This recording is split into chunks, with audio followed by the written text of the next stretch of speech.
السلام علیکم ګرانو دوستانو. نن به زه تاسو ته د کرکټ په هکله باندې یو څو تازه او ډېر مهم خبرونه درکړم چې خاص کر زه به تاسو ته وایم چې فضل حق فاروقي چې څلور د بنګلادیش لوبغاړي آوټ کړي دي او دومره خطرناکه بولنګ یې ترسره کړی ده. ټوله نړۍ ورته حیرانه پاتې ده.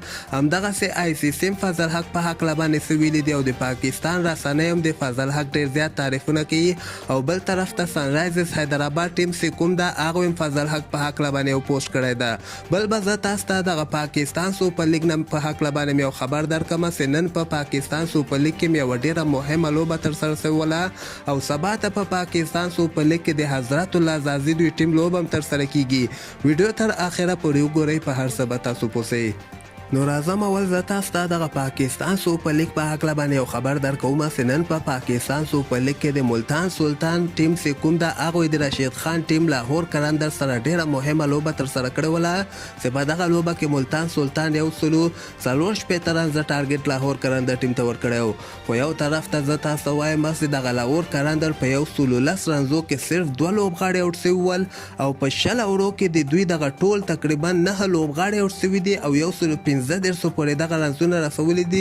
28 رنزو باندې ملتان سلطان دغه مهمه لوبه وګټله او دغه سره دغه د پاکستان سوپر لیګ فاینل تم کوالیفای وکړله.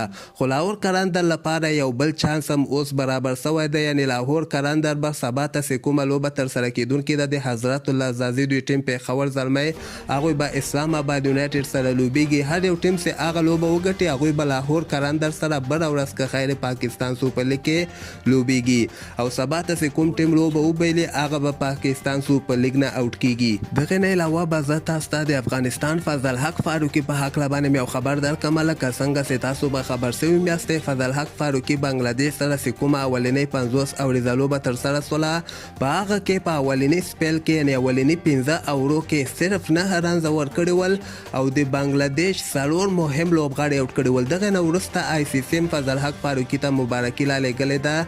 یعنې آی سی سی خپله پاڼه کې دغه لیکلي دي چې فضل حق فاروقي داسې بالر ده چې په 2 اورو کې ډبل وکټ اخیستلي، یعنی 2 اورو کې سر په سر د 2 لوبغاړي آوټ کړي دي او ډېر ښه استعداد د افغانستان دغه ځوان لوبغاړی ده. او بل طرف ته دغه د پاکستان رسنۍ هم په ټویټر کې د فضل حق فاروقي ډېر زیات تعریفونه کوي. دوی بیا داسې وایي چې افغانستان سره داسې هیره ده او دوی پټه ساتلې ده. وایي دغه بالر باید په نړیوال جام کپ کې هم حتما لوبېدلی و.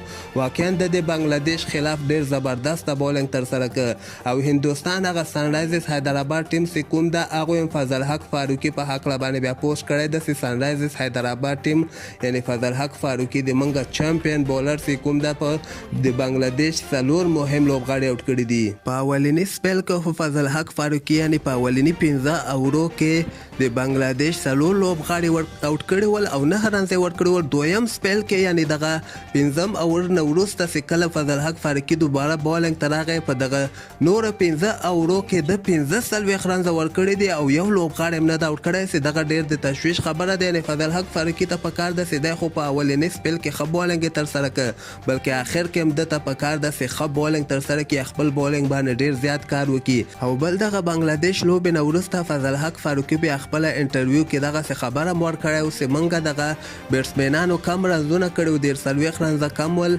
باید په دغه وکټه باندې موږ 2.5 نه زیات رنزونه کړي ول او د بنګلادیش دغه 2 ځوان لوبغاړو ډېره ښه لوبه وکړله چې د موږ نه یعنې دغه لوبه ګټلې لوبه یعنې موږ وبایلله. خو د افغانستان خلکو نه ډېره زیاته مننه کړې او دغه ډاډ یې موړ کړی ده چې راتلونکې 2 لوبې به افغانستان حتمن ګټي.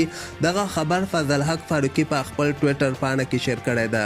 نو همدغسې تازه خبرو لپاره تاسو دغه چینل هم در سره سبسکرایب کولی شئ.